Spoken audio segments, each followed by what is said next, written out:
Hi, everyone.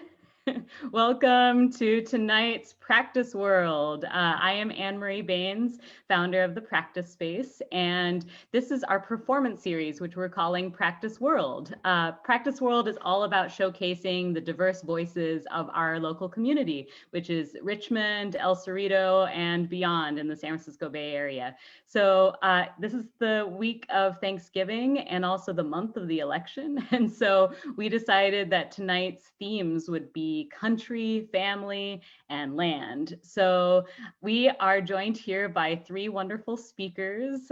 These wonderful women will be performing poetry for you tonight, either with a hip hop theme or not, and all about these themes of country, family, and land. And so I will interrupt a few times just to introduce anyone who's first tuning in, but let's just wave and say hi, put in the comments to say hello. This is Sheila over here. This is Diana and Chamel. And so, yes, wave and say hello. So before we get going tonight, I just wanted to introduce you to these speakers. So let's start with Sheila. Maybe just say your name and where you're from and what kind of public speaking you do. Hi, my name is Sheila McKinney. I'm from Richmond. I go to Pinot Valley, and I first started public speaking on my speech and debate team at Pinot Valley, and we pretty much do it every 2 weeks. So I do public speaking a lot. Excellent. I love that. I did speech and debate too. And I know we've worked together at Pinole, so it's really fun to see you, Sheila. Diana, over to you. Hi, my name is Diana Medina. I am, wait, what were the prompts again? Where are you from and what kind of public speaking you do? Once I know it's live, I get real nervous. I am from Los Angeles, California. I'm born and raised in Los Angeles. I currently live in Sacramento. I am on staff at the Practice Space now, and most of my public speaking has been in writing and performing poetry, some storytelling, and I've also done meeting facilitation and other sorts of things like that. Nice. And over to Chamel. Hey guys, my name is Chamel Simmons. I'm originally from Richmond, California, but I was raised throughout various cities in Washington State, and I currently live in Seattle, Washington.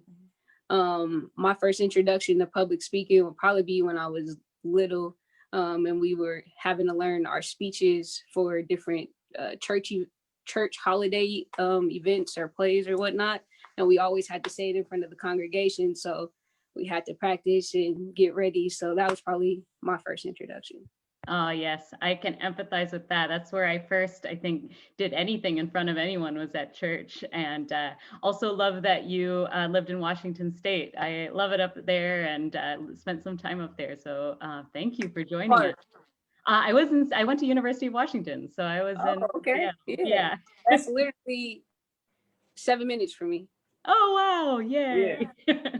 Nice. Well, what I love about this performance series is we can connect with people all over. And one thing that we never really get to see is all of the different types of public speaking and different types of speakers that we have. And so our mission at the Practice Space, if you're just tuning in, is to help build confidence for people of all ages and elevate underrepresented voices through public speaking. And public speaking can be for anyone, for everyone, and it can look really different than not just being at a podium all the time, but it can be artistic and creative, like you'll see tonight. So the themes are country, family, and land. And so before we start with these performers, I'm curious to ask you all what you thought of when you first thought of country, family, and land when I announced that. Diana, over to you.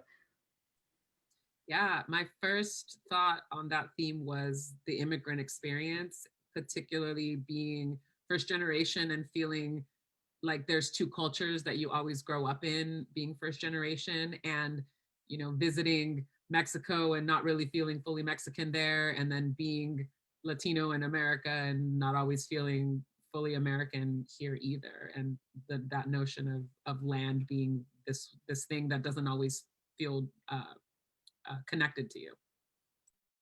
Yes, definitely. I think just that connection to place is so important, but it changes all the time throughout your life.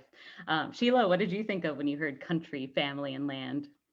Well, I thought of me being a Black young lady and the experience we and Black men and the whole Black community go through and what we've went through. So that plays a big part in our everyday lives. So I thought of the country, America, and what we go through.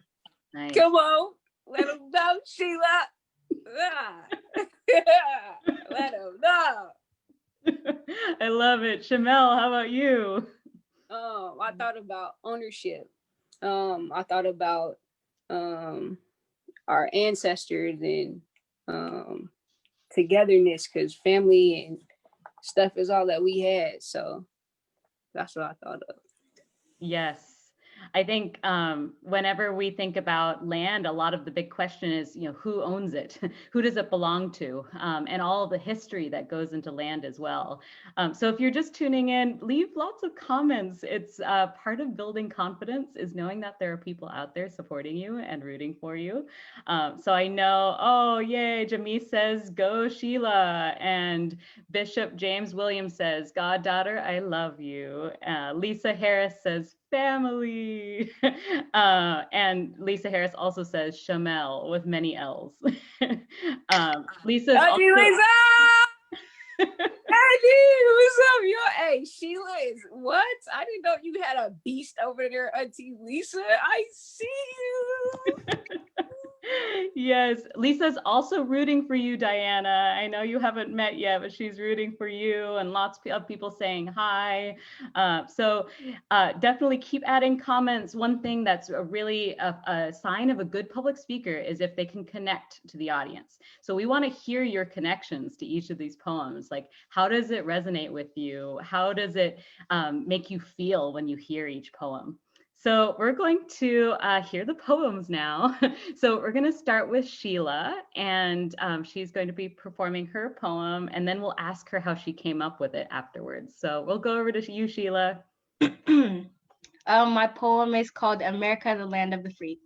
America, the Land of the Free.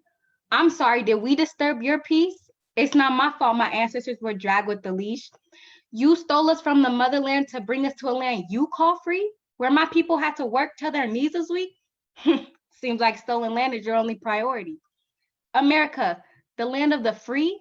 Tell me why you made my ancestors build a land just so you could sit there and laugh at me. Does my culture, my talent, my power make you scared?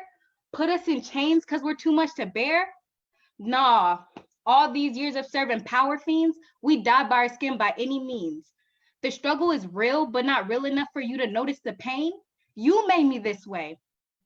We walk down the street getting beat. Same person who's supposed to protect us is putting us to sleep. Murder is getting off with paid leave. You gotta be kidding me. You tell me what America you see that's free. I'll wait. Yay, nice. Good job, Sheila. Come on, Sheila. Yes. Oh, Yes. you're filthy. Yay! And please put comments in the chat about her poem. Oh, Alita Williams says, yes, we was stolen. Speak. Come on, Sheila. And keep on adding anything also, like, I mean, I love all the yays, but if something in the poem felt like something you've experienced, we would love to hear some of those kinds of examples and stories from you. So any personal connections you had with Sheila's poem, which was inspired by the theme country. Before we go on to our next speaker, Sheila, can you tell us a little bit of how you came up with that poem? I'm amazed at poets in general. I used to write a lot of poetry, but it's been like 2 decades since I have, and I would love to hear how you came up with that. Actually, I'm not a really good with writing poetry, but I just wrote whatever I was feeling and whatever just happened. What people in my life always influence me and teach me different things, especially about our culture. So what they've experienced, what I've read in books, that just led me to write these things. Yes, and so you were drawing from all of your different experiences. How did you find the words to describe them? I know sometimes we feel really stuck when we have all these feelings. We don't know how to put our feelings into words. How did you go about doing that?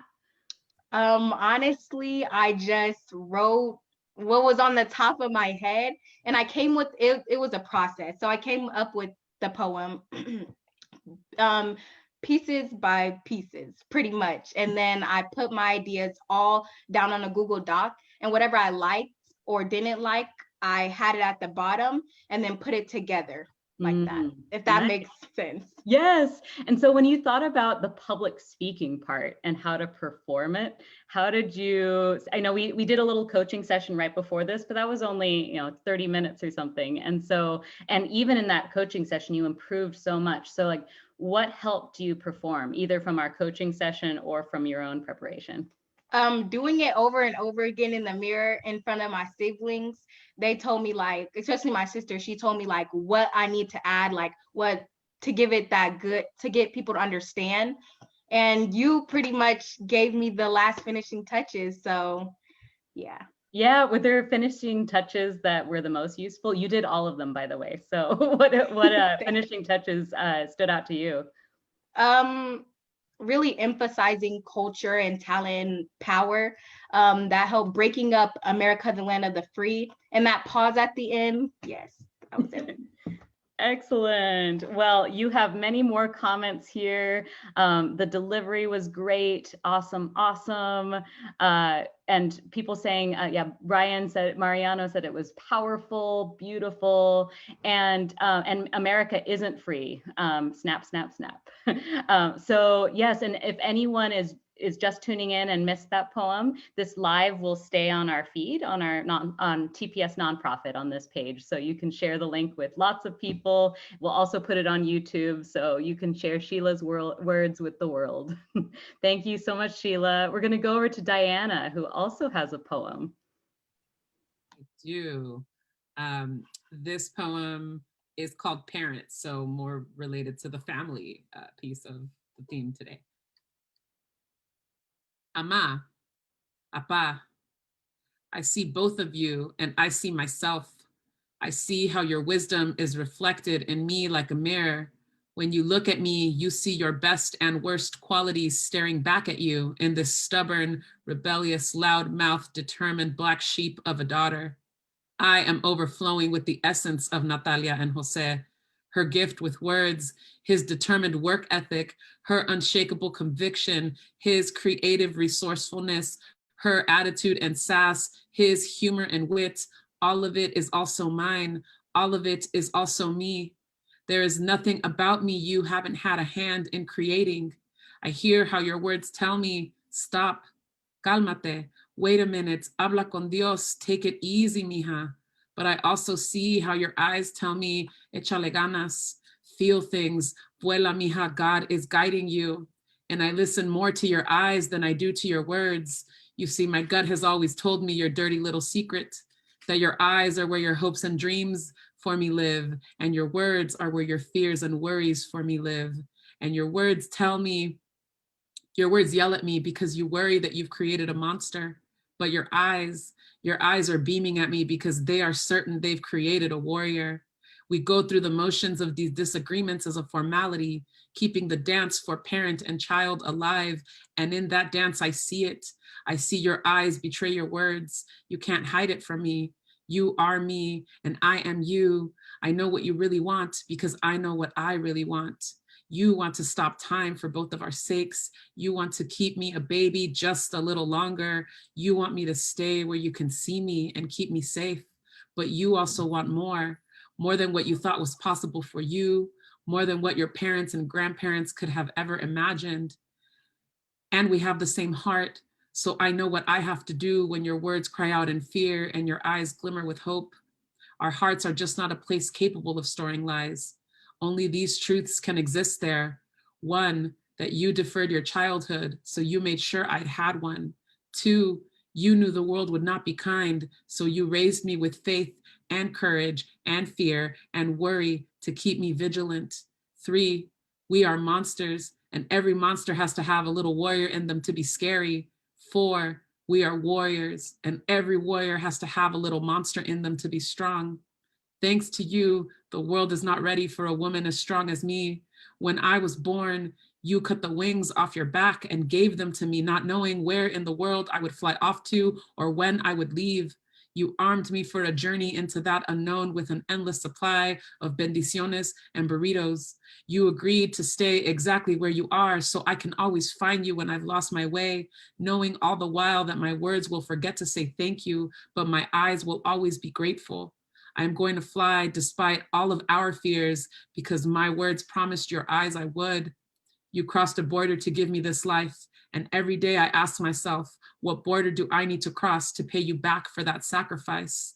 Your eyes will see our dreams realized because where I fly, you fly. That is what wings are for. Yay, nice. I'm curious to thank you, Diana. There's so many beautiful lines in there. I want to remember that one and that one and that one and that one. And I'm curious from Chamel or Sheila, what stood out to you about Diana's words? Yeah, Chamel, how about you? Just the beginning and throughout it, like a lot of things that she was saying, I see in myself with my relationship and with my parents. You know what I mean? And you know, your parents just try to do the best that they can with what they can when they can. You know, there's no roadmap or guide to this. You know what I mean? And so, when she was talking about being rooted in faith, and then me sacrificing for you, so I just you know, it resonated with me because it reminded me of my parents. Yes, I think that's one of the powerful things about poems, but also words in general, is that they can bring all these memories. How about you, Sheila? I loved when she was saying like our mouths speak fear, but our eyes speak like what we're really trying to say. And that part just was like, that really sat with me because that happens all the time. And I do it all the time too. So just her saying it, not realizing I do that, yeah. Yes, yes. And you have lots of comments, Diana, as well, lots of little applauses. And oh my God, I will cry if my daughter tells me these words from Charisma Vela. And Adela Darrow is wondering from both Sheila and Diana, what were your titles again for the poems? What was yours, Diana? It was called Parents. Parents, okay. Mine was America, the Land of the Free. Nice, nice. So Diana, just your process for writing, I definitely want to know, because you write so much poetry. And so when you're first trying to capture a concept like parents, how do you get started? Well, I use apps. So I use Evernote, and in Evernote, I have a folder called writing prompts, and I just list different things. So this was from my parents' writing prompt page. And every time I have a conversation about that topic or have a thought about that topic, I kind of go in there and journal things down about it. And then, you know, once a month or so, I'll see if the multiple journal entries are ready to, you know, reveal a piece of poetry to me. Sometimes they are, sometimes they aren't. And this one came together once I had a conversation with my parents about me moving away from Los Angeles into Sacramento. So that sort of helps solidify it also. Sometimes it's what happens in life. Some of these words are things I've actually said to my parents in ways, and some of them are, I think, also ways I want to express myself in the English language, because while my parents speak Spanish and I speak English, I don't always think my thoughts in Spanish. I went to school and learned writing and learned my craft in English. And so I think my thoughts in English. And this is sort of my way of putting that together. That's interesting. And I know you commented when he's, oh no, when we're going live, and I feel like that too, the little live button for Facebook, it makes you, oops, frozen a little bit, makes you a little nervous when you're going live. And I think sometimes that also feels like there's an audience that's watching you, well, Sheila, you've gone already, or Diana, what was it like? No worries. What was it like going live in terms of like, how you felt? I freaked out a little bit. That's why I felt pumped, because as soon as I saw the live thing, I was like, oh, the universe can see this. And then, so I always still have that moment at the beginning of nerves, and even feel sometimes my voice a little shaky, like once I start, and then kind of get into the groove of it once I'm 1 or 2 seconds in. But at the beginning, it is very like, it always, no matter how many times I do it. Yes, I know. Oftentimes speakers seem all smooth, and I mean, Sheila and Diana, you both of you seemed like, oh yes, I got this, all smooth and professional. But it's useful to know, I think, that everybody feels that, and that we should embrace it, not plan to get rid of it, but like that feeling is there. Yes, Chamel, we're over to you now. What theme inspired your piece? You got volume? Yes. Okay, cool. Yeah. What theme inspired you?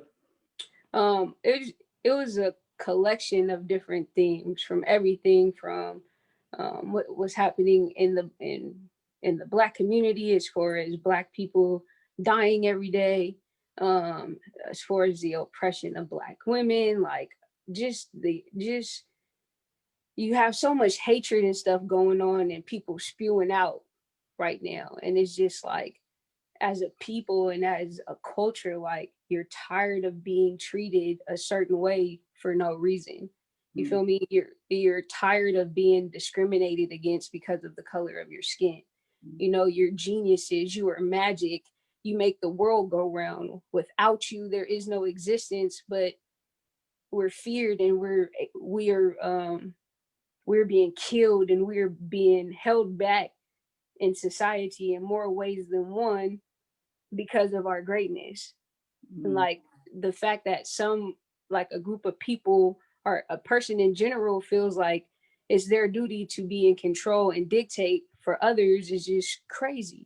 You know what I mean? So it was just a bunch of things that took place, and then just hearing the right instrumentation and just being like, okay, it's time to release, because you don't want to keep all that. You keep all that in, and you become angry, you become aggressive, you become you act irrational because you're reacting out of emotion. So yeah. So we put the emotion into our performances.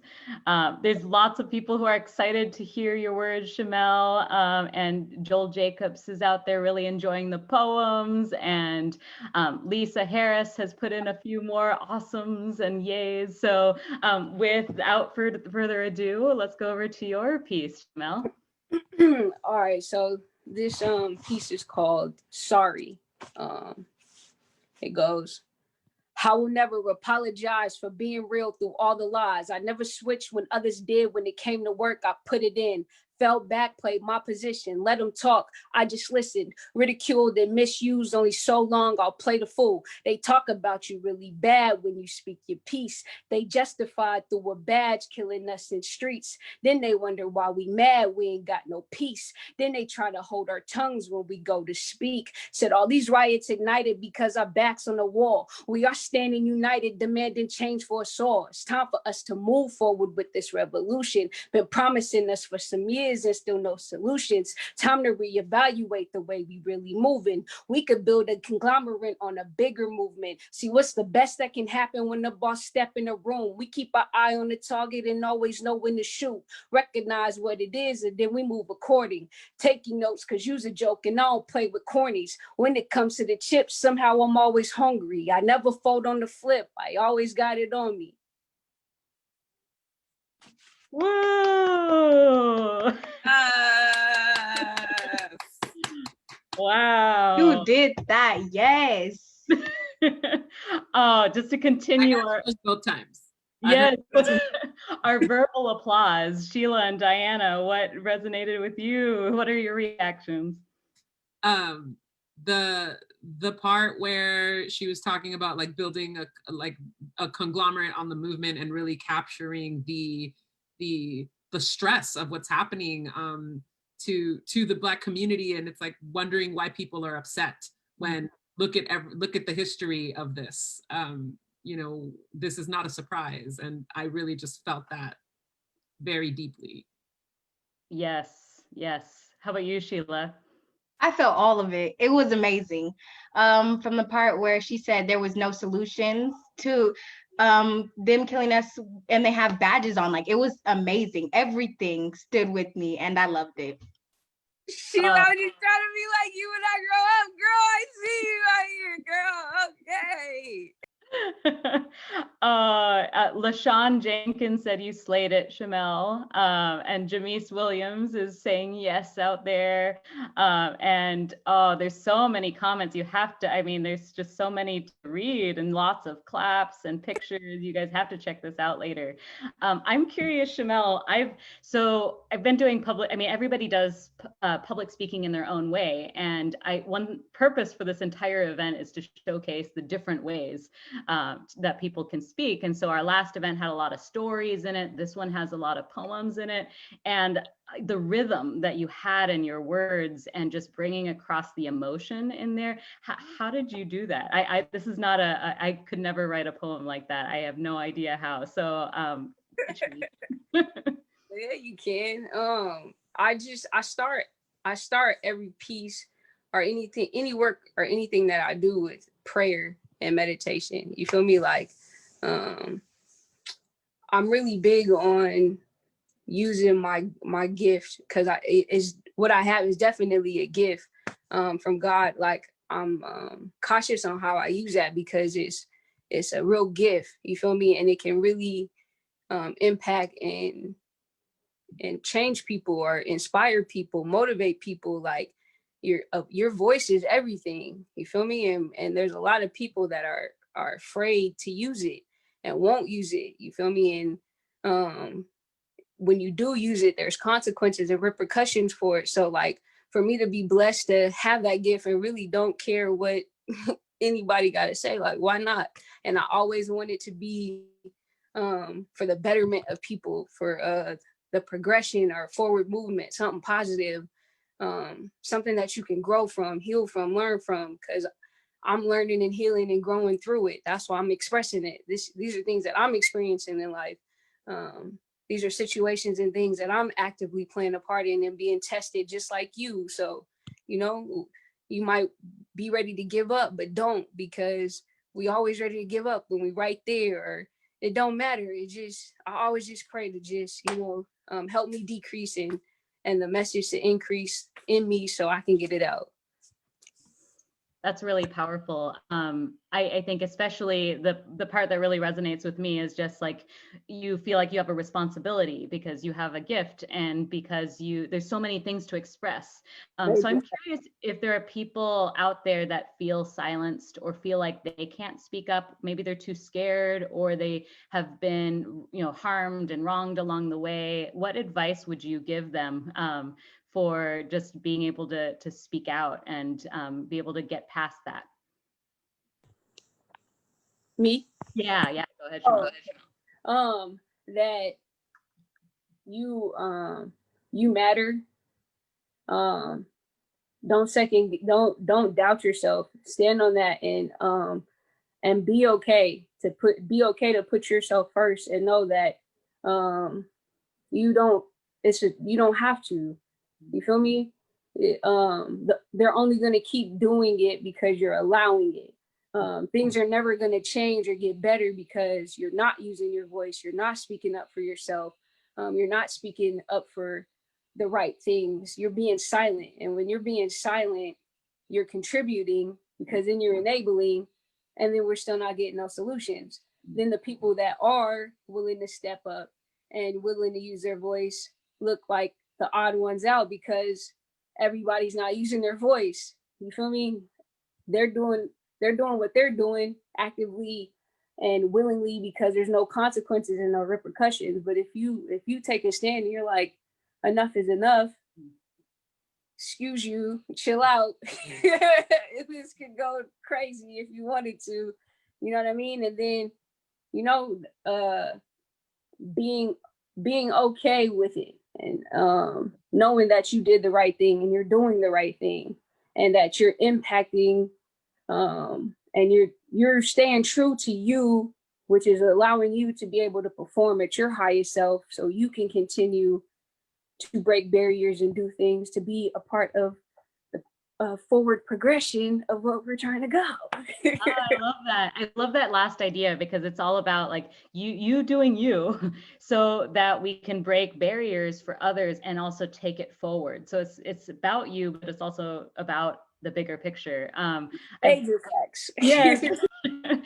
Sheila, I'm curious, that it was great advice, Chamel. Like, Sheila, for you, if you had any tips or advice, I know you go to Pinole Valley High and you're on the speech and debate team. And so you're around a lot of public speaking. So I know you're learning a lot of tips, but in the bigger picture of public speaking, when people are afraid, what tips and advice would you give them? I would give them, don't be afraid to speak up, because worrying about what other people will think, because I think a lot of times if you don't speak up, nothing's ever going to change. So if you want to change something, speak direct and speak loud so people can hear you, and just be yourself. Don't allow anybody's influence, bad influence on you, and just stand on what you believe in. Yes. Yes. I mean, listen, you got a visa with her. I think that's how it's up. Oh, Brian, she look, come on, man. That is a what. I love the genuine love. This is fantastic. Diana, how about you? What are some of the tips that you would have for people who feel like, and the thing is, it's not just, I think sometimes we feel that we're afraid and it's our fault, but we're afraid for a reason. I think all three of these poems are getting to the fact that the fear is something that is very real and comes through a lot of experiences, no matter what background you come from, but those experiences weigh on you. So what would you tell the audience if they're feeling something like that? I would say just take up space. Like, you know, I think Chamel said it best, your voice is everything. And when you don't use it, it is also everything to not use it as much as it is to use it. And, you know, taking up space on your terms and how you want to, whether that means, you know, you can be someone who is like loud and super expressive and bombastic, or you could take up space quietly. But the real piece is, you know, find your way to take up space and be willing to be vulnerable, because vulnerability is an act of courage. And you can't move past fear without being willing to be vulnerable, and without being willing to accept that vulnerability is just courage in an outfit that isn't as fancy yet, because people don't call it vulnerability, or people don't call it courage until somebody sees you and says, I felt that way too. Thank you for saying that. Thank you for doing that. Then that's when it converts to courage. And you're never going to feel that or see that if you don't take a little step to take up space. Yes, I love that. The little step, and also that we can do it quietly.